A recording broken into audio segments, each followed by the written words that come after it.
Welcome to Mind Bending Monday. Thank you so much for joining us. I am really excited today because today I am introducing one of my favorite visual games, Set. Now, you may be familiar with Set Game, but today we're going to talk about ways that you can use it with your students, ways that you can use it every day, and if you teach algebra, we'll talk about ways that you can use Set Game to introduce set theory with your students. It's fun, it's engaging, and it's a great way to build visual thinking skills. So, are you ready? Let's get started.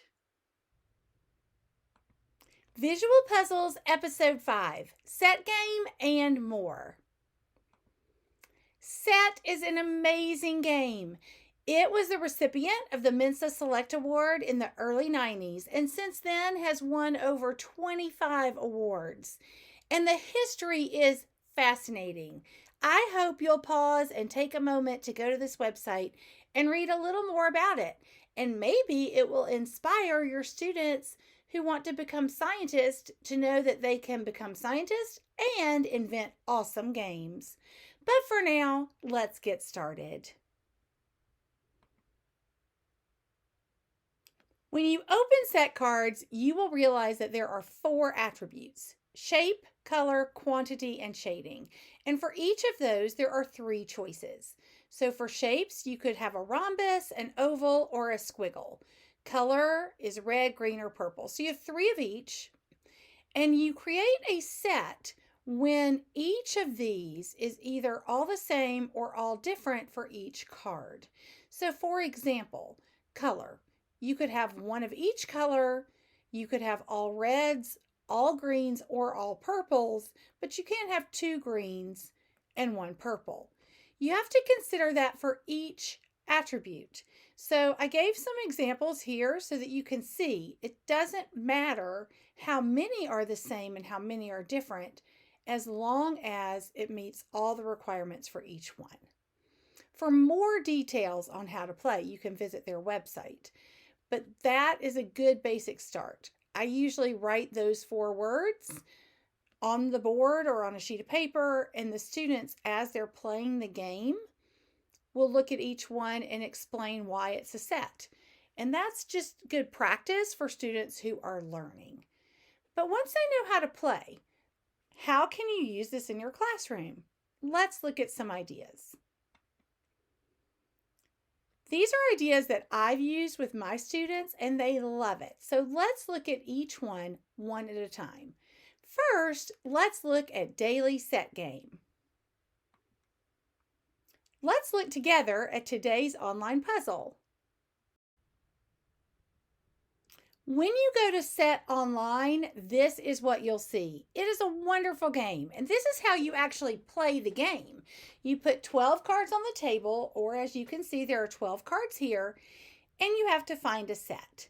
Now, the really great thing about their online puzzle is that every day there are 6 sets. So you have to find a set, and then as you click on the cards, it will show you here what you've already found. So let's look at this together. For example, I know that these 3 cards are a set. So as I click on them, they appear right here. So I can see what I've already found and what I haven't found. You don't have to take time to find all of them in your classroom. I didn't, but this was a great way to get my students into the room, engaged and thinking.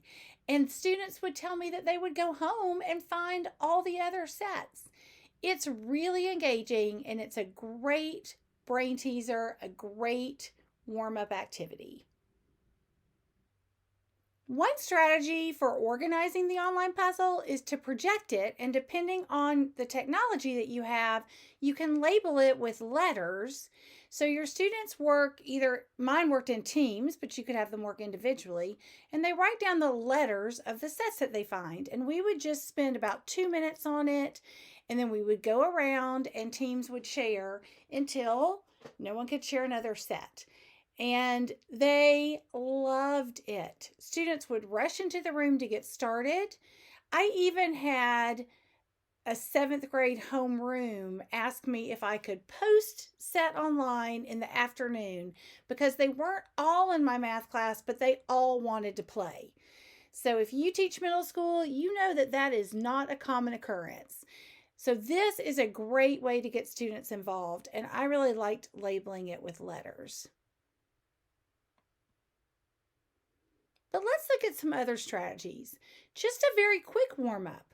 Ask the students what card completes the set.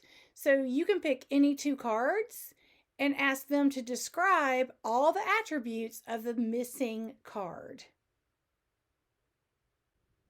Did you know that you could create a magic square with set cards? My students love this. All you have to do is create a few magic squares and then clip the cards together, shuffle the cards, clip them together, and allow the students to solve them. I had students working on them if they finished a test or during bus call. They loved these magic squares, and you can change them pretty often because they're easy to make.